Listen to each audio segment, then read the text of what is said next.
Wind does not confirm itself. It only changes the space it passes through. Nothing is held, nothing is finished. The body notices before naming begins, meaning arrives late. After the event is already gone. We call it wind after it has stopped being wind. Language does not describe. It replaces. What I felt was already interpreted. What I named was never present. The gap is not empty. It is active. Wind and language do not overlap. They pass through each other without agreeing. And still, something happens. A leaf stutters at the edge of a branch. A curtain learns how to tremble. Skin becomes a page turned by an invisible hand. We stand inside this movement, drafting stories around its absence. Every metaphor is a footprint after the walker has dissolved. I try to speak before the gust arrives, mouth open, vowels waiting like unlit matches. But the air revises my intention, consonants scatter, breath phrase into weather. I gather what's left and call it memory, though it never stays the same shape twice. What I remember is not the wind, but the outline it carved in my nervous system. The echo of a pressure, the rumor of a touch. Somewhere a window slams and we blame the storm. Somewhere a door opens and we praise our own decision. Wind moves through both, indifferent to our verdicts.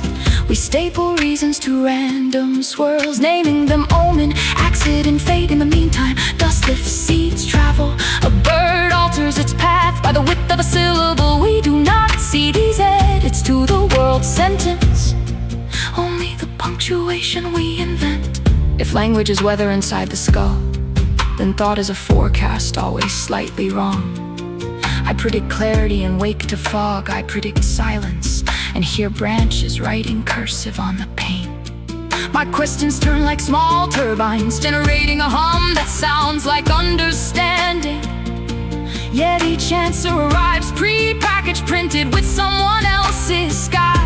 I open it and find only moving air, already on its way elsewhere. There is a moment before wind, when the world holds its breath, leaves tight in their grip.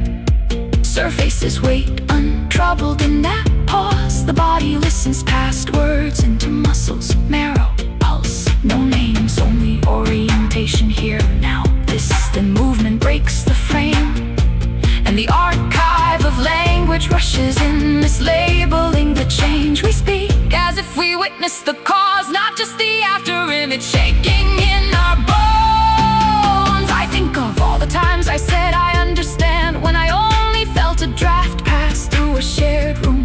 The other person's grief, joy, terror gusts I tried to translate into the furniture of sentences.